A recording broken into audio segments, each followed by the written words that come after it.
Hello, hello, hello, and welcome to Radical Disruption. I just want to start this episode by saying, before I dive into the strategies that I'm going to share that are going to help you increase your revenue without increasing your workload, which is my most favorite topic ever, you need to have a program or a tool that allows you to implement these strategies easily. That is going to be so key. I've worked with so many clients over the years and I've helped them set these same strategies up in their business. And for some of these clients, it's been really easy to get these things set up because of the programs and tools that they use. And for others, it's been really hard because we basically had to jimmy rig a bunch of different things together to create a system and set this all up, which takes a very simple strategy and it makes it really complicated really quickly. So basically what I'm saying is that having a good tool to sell and also host your offers is really key if you want to make your business simple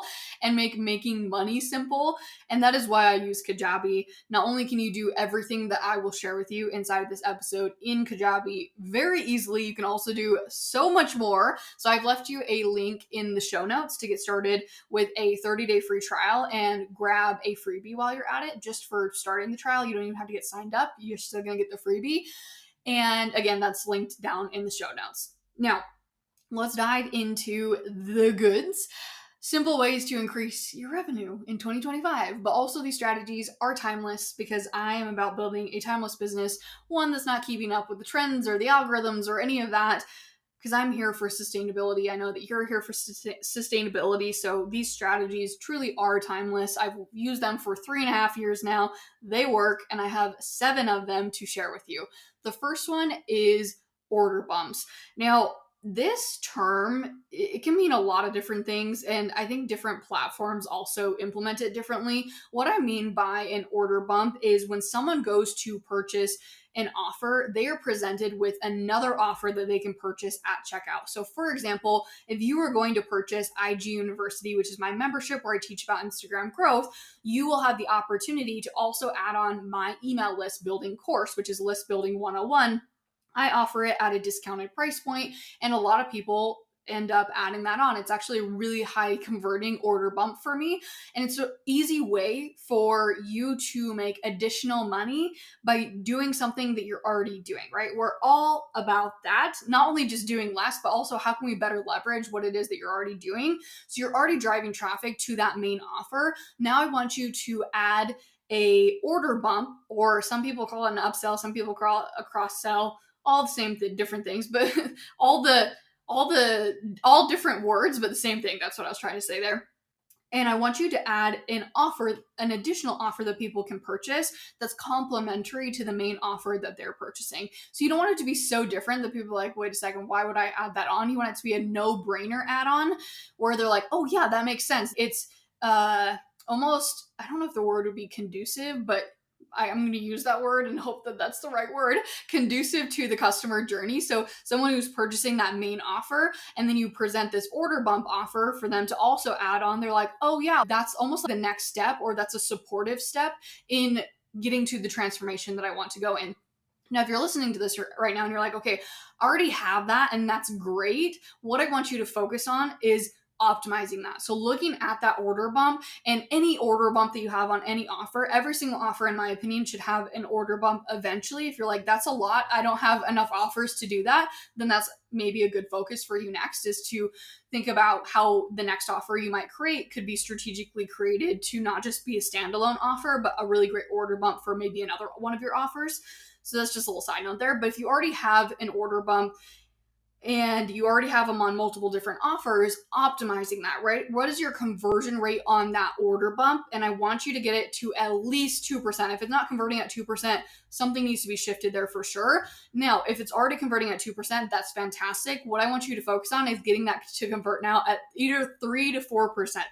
4% is like, that's the goal that you should be shooting for there. So really looking at that conversion rate and asking yourself, how can I increase that conversion rate? Because it's going to help you squeeze even more out of what it is that you're already doing. Again, you're already driving traffic there.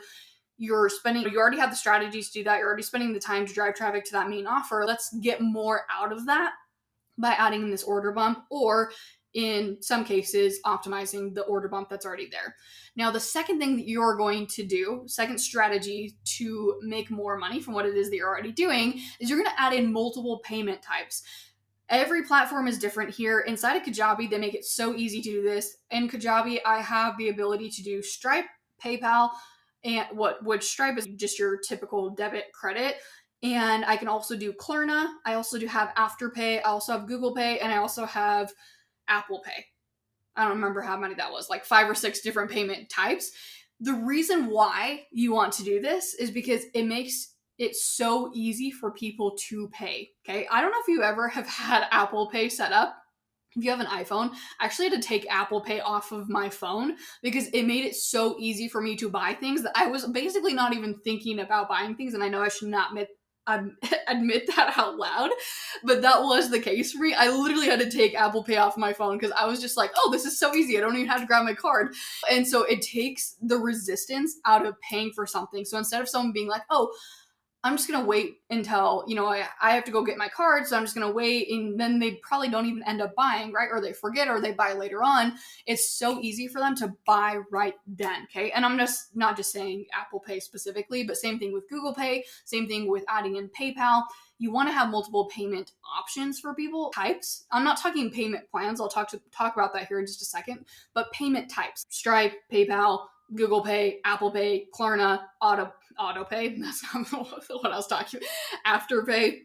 If your payment processor, whatever it is that you're using, the tool platform supports that, I personally am like, enable all of those different things because that's only more revenue in your pocket at the end of the day. Because again, it takes that resistance out of people purchasing, gives them more options, and it makes it easier for them to buy. Now, the third thing, which I just said I was going to mention, and we're going to talk about it now, is payment plans. So if you are not offering some sort of payment option, in my opinion, and what I teach inside of my offers is if it's over $250, even $300, that's when I will personally start offering payment plans. It's a total 100% personal decision on your end at what price point you want to offer payment plans. I have clients who will offer payment plans for their $100 offer. That's fine as well. I just have personally experienced a lot of payment faults, meaning that there's a lot of issues with people paying their payment plans when the price of the offer is really, really low. And so I personally will not offer a payment plan unless it's $300 or more. And sometimes even then I don't offer payment plans. So again, it's very personal. I'm not saying that you have to offer a payment plan, but I am suggesting another easy way for you to make revenue and also build up some recurring revenue there by adding in a payment plan. If you do have a mid to higher cost offer, especially if you have a higher cost offer, that's a really great way to get a few more people in the door. Now, if you're like, hey, I already have payment plans, something that you could do either temporarily or permanently is add in an additional payment plan option. So sometimes with my offers, especially if it's a higher cost offer, what I will do is I'll offer a payment plan. Generally, it's a 4 to 6 month payment plan for a high cost offer. Sometimes I will add in either for a limited time or just like during a specific round of that program is offer an additional payment plan option. So one that's an extended, so it's a different price point, or one that's either a shorter time frame too. So just offering either one that's a shorter time frame or one that's a longer time frame can really help to, again, just increase the amount of people that are going to get inside because it's going to make it easier for them to get inside your offer. Whether or not you want to offer that additional payment plan option as a permanent option or not, totally up to you. I generally will use it as a limited time option. So it creates urgency where I'm like, hey, I will still have this other payment plan, but this specific payment plan of, let's just say, $200 for 4 months or whatever is ending at this date, so even though doors are not necessarily closing for that offer, they can still enroll after that. That specific payment plan option is going to go away. So it creates urgency there. So that's something else you can play around with as well. Number 4 is offering an alumni discount. I love doing this. It doesn't make sense for all types of offers. I do this for my programs as well as for my one-on-one coaching, but it's basically a discounted price that you offer to your former clients or students to either re-sign to coaching or into a program. I do this every single time I have run scalability, and I would say On average, I've ran scalability now for 4 rounds. I'm going into my 5th round. I actually think we'll have started the 5th round by the time this episode launches. I would say on average, I have about 5 alumni students that come in, which is really awesome. Not only because there's that power of bringing people back in and being able to support them again, but also to the extra revenue that comes in and the amount of money that you discount for an alumni, totally up to you. I have seen people give 90% off discounts. I've seen people get 50% off discounts. I think it totally depends on the type of the offer. For one-on-one coaching, I'm not going to give that big of a discount. I give my one-on-one coaching clients a 10% discount if they re-sign. And for my scalability program, alumni, I give them 80% off discount. So it just depends. And again, you can play around with it. Maybe you decide that you want to do 80% for only a few days and then you do 50% or whatever. You can totally play around with that.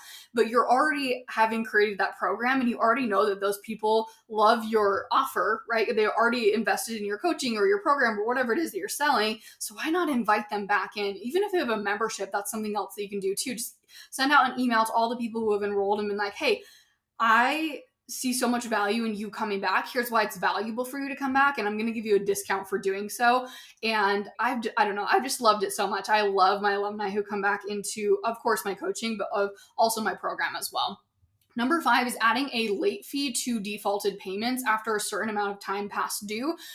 Now, I'm not going to get into the legality stuff of your stuff with this because I am obviously not a lawyer, in case you didn't know that already. Now, I'm not a lawyer.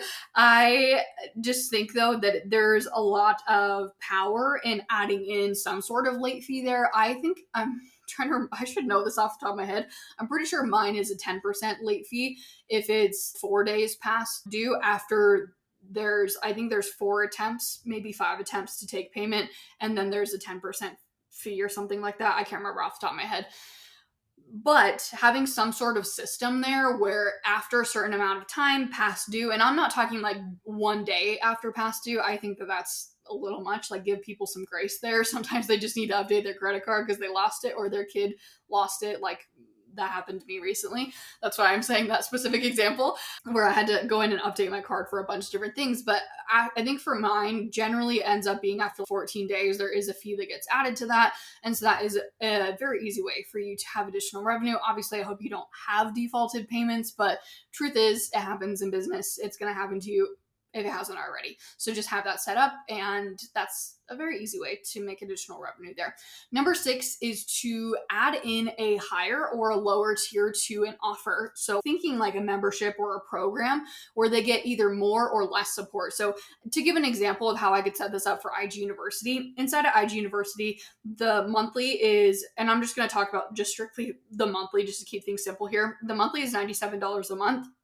And inside of the $97 a month, people get access to basically 24/7 Monday through Friday chat support with me, as well as my bot. I have a clone in there. So they have either through me, I'm not in there 24/7, but either through my bot, which is in there 24/7. And then I go in there Monday through Friday, one time a day to check on messages and give feedback and answer questions and all that.